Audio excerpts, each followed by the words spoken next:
Channel. Today we're going to be talking about why your risk register is not working for you. So today's session is going to talk about why risk registers end up bloated, ignored, almost irrelevant, and not kept up to date. And I'm going to provide some fixes as to how you can make sure that moving forward you can fix it and maintain it going forwards. So first one is that the core message is that a risk register should support your strategy. So it should provide you with information that will then inform your strategy. So for example, a risk register should contain items that give you information of, where you have weaknesses or where you might have to do some funding or where you need to improve upon a process. So rather than looking at the risk register for the strategy, it should almost serve as evidence for that. So the risk register exists, but nobody uses it to decide what to do next. So if your risk register comes with a lot of administrative overhead in terms of looking through, trying to understand it, or looking through and realizing that some rows are now outdated or things that don't belong in there are in there, it kind of loses integrity as a document or as a system or business asset compared to a risk register that is concise, easy to understand, and easily written so that stakeholders can understand it. So, for example, the risk register having too many rows, leadership seeing it as a spreadsheet or almost like a journal as opposed to a working document that is up to date and easy to understand. The same risks appearing in different wording. So if there's duplication, so in environments where multiple people are going into spreadsheets or risk systems and making updates without checking what's already in there, so that's more of a cultural thing. You can see that there's multiple items that seem to be the same topic, but they've been listed multiple times. Again, these are things that reduce the almost the belief in the document and makes it difficult for people to take it seriously. And then actions overdue every month. So if the risk register has items in there that are not necessarily risk per se, but rather actions that people need to take, and that they're outdated, so they haven't been updated recently. Again, these are things that make it less of a trustworthy document. And then accepted risks never get reviewed. So if there's a risk that's accepted, typically I wouldn't expect to see that on the main within the main risk register. If I want to go into the archives, fine, but it shouldn't be on the main risk register. Owners are unclear, so typically if things are not owned, they are not, accountability is not taken. So each and every single risk in the risk register needs to have an assigned owner who is senior enough to deal with whatever risk it is and responsible for getting updates as well. And then the risk register being used for audit and not decisions. So let's say there's an audit, external or internal, it's used for logging that information as opposed to holding all the information in there that could inform decision making. So the intended purpose of a risk register is to support the business in making better decisions. So what could go wrong? So defining the risk clearly. So making it very clear that this is the risk that's been found. If we don't manage it, this is what could happen, for example. And also supplying enough information such that someone could use it to make a decision. Why does it matter? So always connecting it back to business impact. Based on your organizational goals, it will determine the type of impact it will have in your business. So putting it in context for leadership. Leadership always want to understand, okay, how does this impact us as an organization or as a business? And then who owns it? Creating accountability or understanding if you're maybe let's say you're not happy with what's in the risk register or you need further detail, who can you talk to? What needs to change? So this is turning the risk into action. So for example, if there's a risk that there's no multi-factor authentication in place, having actions associated to say that the action that needs to be taken is X, Y, and Z, and then that helps leadership understand that is it a funding gap? Do we need more people in? Is it just something that hasn't been prioritized because of other business activities? It makes it clear what actually needs to be done moving forward, and then what decision is needed. It helps leadership prioritize. So if they can see that something is a high risk versus medium versus low, they can decide to assign business effort appropriately according to the level of risk that has been recorded. So the complication, many risk registers become a dumping ground. So drawing back to the example I gave earlier about when there are multiple authors within a risk register, it's easy for people to just think, you know what, let's record this risk, sometimes issues, sometimes audit findings, control failure, just throw it somewhere so we can say that we've dealt with it. But really, it might not be the most suitable place to put it, or there might be some further discussions that need to happen prior to it going in there, or it might already be recorded in there, but it needs more detail. But again, these are all reasons that the risk registers can become almost like dumping grounds. So just somewhere that people almost throw it over the fence and hope for the best, or hope that it's not their responsibility anymore. And that's the wrong approach to take with this. So pitfall 1, treating every problem as a risk. Not every single problem is also a risk. Risk is something that could happen. An issue is something that's already happening. An action is something that needs to be done.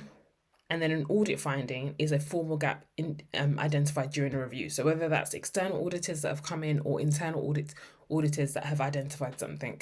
So one of the first things you need to do is make sure you separate each of those out. So risks, issues, actions, findings, and control gaps all need to be separated.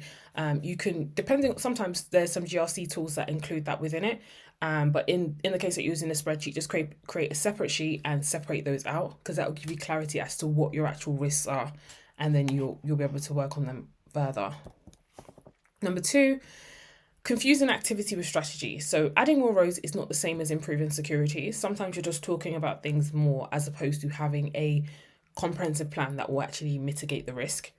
So more risk does not automatically create clarity. Sometimes it's better to have a fewer quantity of risks that are written in great detail and you're clear as to what needs to happen next, as opposed to having reams and reams or rows and rows of risks that are not well managed or not being updated on a regular basis.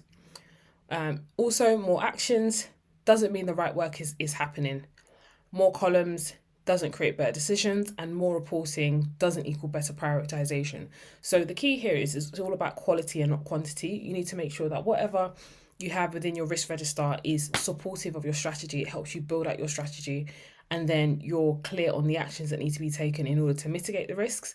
And then in terms of decision making, I'll deal with decision making and reporting in the same way.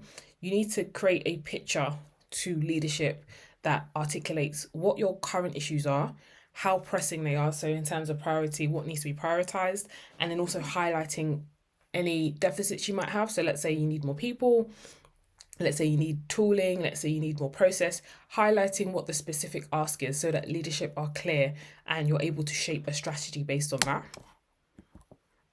Writing risk too technically. So most risk registers have a technical audience, but they're also maybe like C-suite people that are quite senior, but they're not necessarily they don't necessarily have a cyber background. So having a very technical approach to how you're writing doesn't necessarily help them answer the so what problem. So for example here, MFA not enabled. So if someone isn't too close to security or IT, they might not be clear on what this means.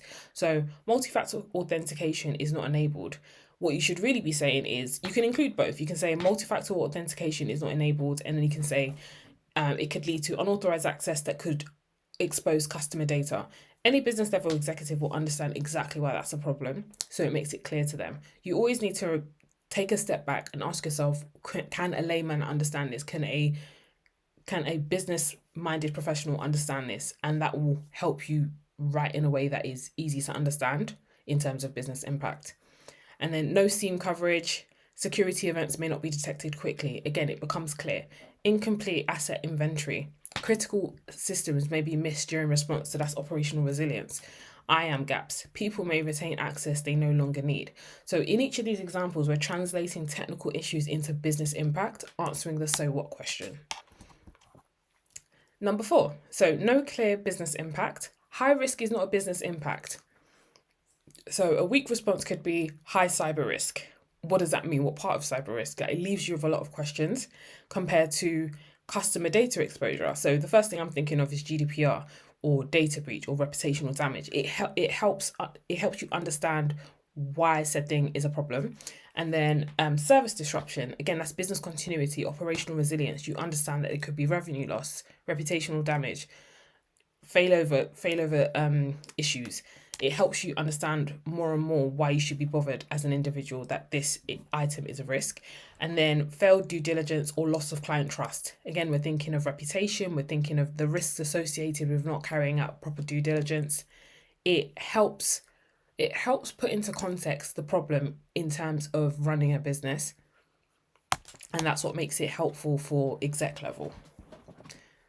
No real owner. So security team is not always the risk owner.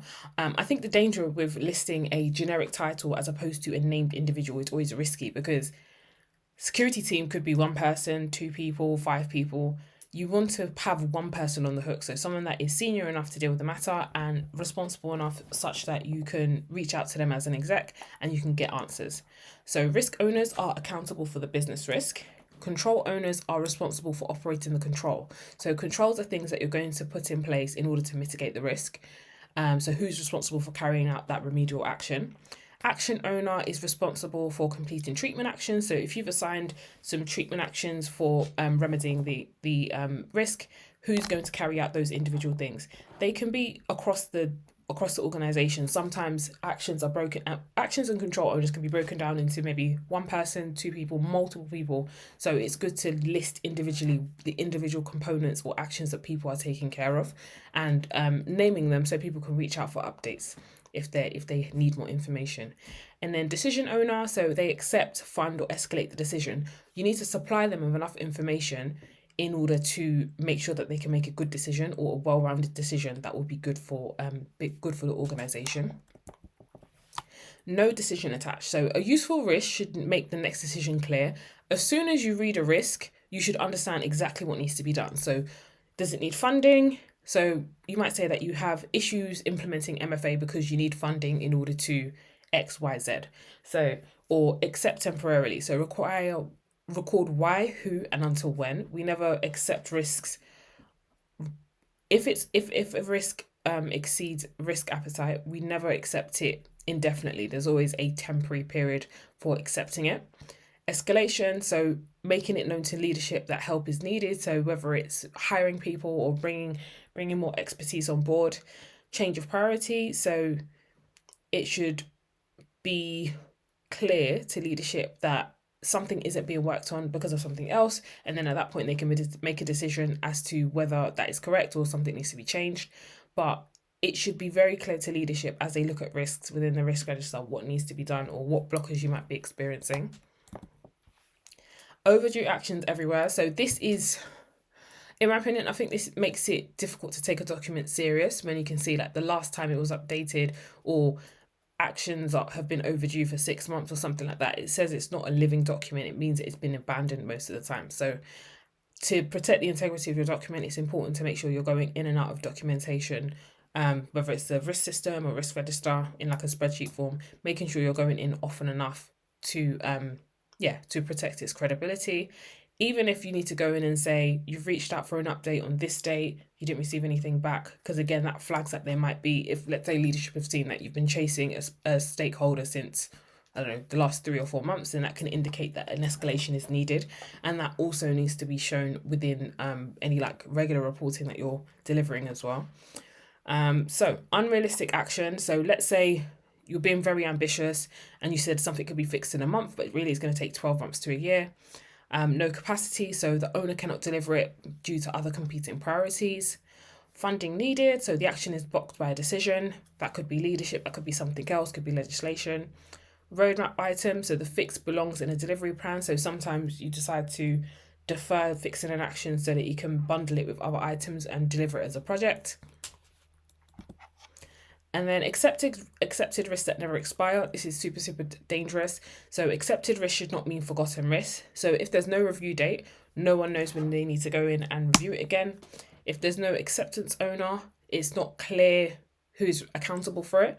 So there always needs to be a named individual. If there's no reason recorded, so you need to understand like the business context or any context that surrounded getting to accepting the risk, who approved it. And then no compensating controls. So sometimes you can't put a control in for whatever reason, but then there are alternative controls to almost balance it out. So in an ideal situation, if you've accepted a risk temporarily, there'd be something else in between just to like almost tie you over. So if the risk register is full, why does strategy still feel unclear? So this is just driving home the point that just because you have a long list of risks doesn't mean you have clarity as to what needs to be done next, or what to put on a roadmap, what to escalate, what to fund next. And that is due to quality. If you don't have quality items within your risk register, it will always be unclear to you what needs to be done next. So this is a like practical exercise that you can take on for cleaning up your risk register. The first question is this actually a risk? So let's say you've exported your risk register into Excel or Google Sheets and you have a long hard look at it and you just look, okay, is this actually a risk? So based on a definition of a risk, a possibility of something happening, is this actually a risk? Yes or no? If you can create like a helper column and say yes or no, so it will be easy to filter later on. And then that's your first pass. So by the first time you do the first pass, you can either do yes or no, or you can have a column that marks it control failure, issue, etc. Again, all for the purpose of easy filtering. The next question is the business impact obvious? So the way that it's written, can you see that if this risk crystallizes, what the impact on the organization will be straight away? That's either yes or no. If the answer is yes, great. If the answer is no, flag it for rewriting or flag it for something you need to revisit to make sure that you're adding that information in. And then is there a real owner? So check that there's an owner on there. Check that they haven't had any, like, they haven't moved teams, they haven't left the organization, etc. And then almost note that down mentally that you can speak to them if there's anything that needs to be improved in terms of the way it's written. Is there a treatment decision? So is there a plan for how you'll mitigate this risk or improve this risk? Again, yes or no. Is the status current? So if you can see that the last update was a year ago or a month ago, then clearly it's not that up to date. So I'd say it should be within a month unless there's any pressing reason why there isn't any form of update, or there shouldn't be any update anytime soon. And then is this duplicated elsewhere? So you'll just have to do a pass through the risk register to see if there's anything similar. Should this move to an action tracker? So if you've determined that there's something that is an action and not a risk, then that's where you can move it onto another spreadsheet and list that alternatively as an action. And then should this be escalated to leadership? So if it's been blocked, or if it's high risk, high priority, or whatever it is, and you think it needs to be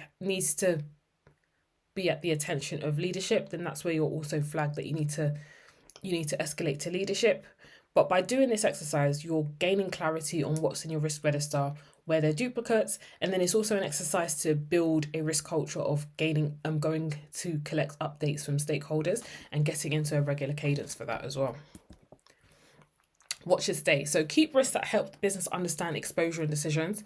So if it's clearly uncertain, or if the business impact has been communicated well, that should stay. There should also be a owner assigned, a clear treatment approach, and then also a decision point. So if there's something that is preventing it from moving forward, that needs to be clearly listed in there so that it can be helped, so that in the next review you're able to get help from leadership in terms of escalation, funding, or anything like that. And then things that need to move. So if it's just a one-off activity, that's literally just an action, so get rid of that. If it's a technical vulnerability, it might be more suitable to put that in the IT backlog of things that need to be completed. If it's an audit finding, you can list that. I normally list it as an issue. In most audits, there is an issue, and then you can mark it as an audit finding. If it's something that needs to be updated within policy, you've got policy trackers. So your versioning documents of suggested changes for the next version.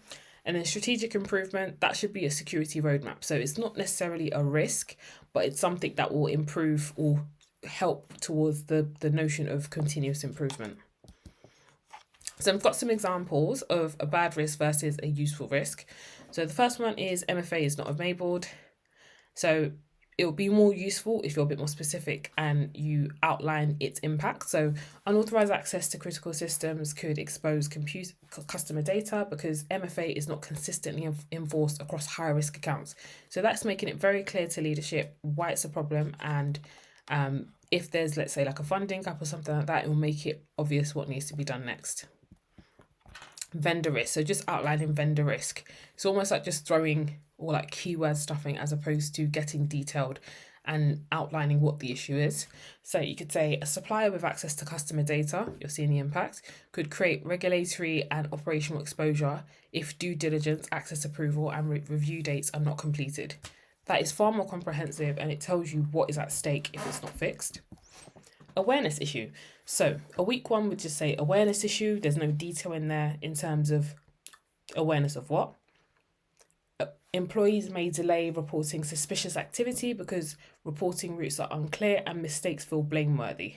So that to me sounds like something that you can say, leadership could say, okay, if mistakes feel blameworthy, maybe we need to bring in security awareness training or culture or whatever it is, maybe comms. So it's making it obvious what the next step is.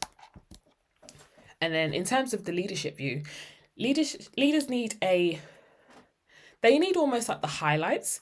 So they need to know what your most urgent or high priority risks. So things that are scored, depending on the scoring matrix you're using, there's a lot of different ones out there. But the things that are the highest risk or critical, those need to be the things that are at almost, let's say we're structuring a report, that'll be right at the top.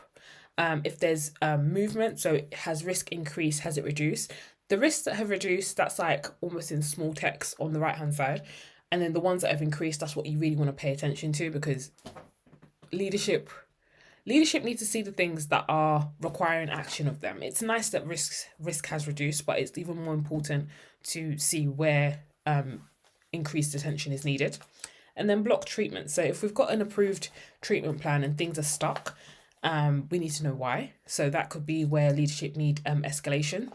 So in terms of order, it'd be top risks, and then movement can be like to the right hand side, but anything blocked, like block treatments that need escalation, anything that needs action, that's further up in the report. And then accepted risks, so things that are pending acceptance that leadership need to give a decision and say whether it's okay to accept or not.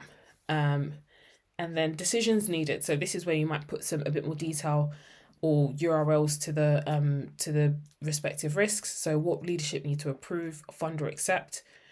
Anything that needs a decision, again, that needs to be up. And then further down, you can always add a bit more information and fortify that a bit more, but your top level summary needs to have all of this. They can always click into the risk register that has been kept up to date if they need further information on that. And then the risk register should support the strategy. So the top risks, that's pointing towards priority initiatives, like knowing what to prioritize. Control gaps, that's like improvement projects. So there's something in place already, but it just needs a bit of enhancement.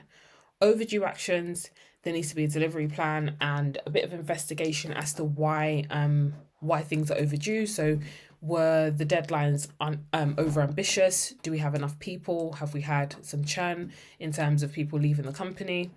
Accepted risks, so looking at review dates, making sure that when a review date is upcoming and a acceptance is about to expire, there is a plan in terms of how to make sure we're either not accepting it anymore and we're bringing in a control, or if there needs to be an extension, but a decision around that. And then block treatments, so this is to do with leadership decisions, escalations, understanding and investigating why things are being blocked. And then emerging risks, so looking to the future and understanding where you need to prepare as an organization, and then planning around how long things will take and what resources you need as well. So whether it's hiring people, investing in tooling, etc. So a useful risk register is reviewed differently at each level. So weekly, fortnightly, this is like the treatment owner going in and looking at the treatment actions and making sure they're on track. On a monthly basis, the risk owner is providing status in terms of has the score increased or reduced? Is it still open? Is it closed? Is it almost ready to close off? Quarterly, this is like leadership looking at top risks, accepted risks, funding requests. So if something has been flagged already, progress on how it will be funded in the future. And then before audits, so checking on your evidence and making sure you're ready for assurance readiness. So let's say you're trying to certify to a standard, so that's SOC 2 or Cyber Essentials or ISO 27001, preparing ahead of time and making sure that you've got all the evidence for the risks that you have open. And then after incidents, so updating the risks, controls, owners, and treatment plans to make sure that it reflects what happened in the incident and any changes that need to be made as well. So the goal isn't to have more risks recorded, but it's to have quality. So it's always a quality exercise. You want to have a comprehensive risk register that is of high quality and that is accurate and that people can rely on for decision making, as it's a reputation thing. So thank you so much for watching my video, and don't forget to like, comment, and subscribe.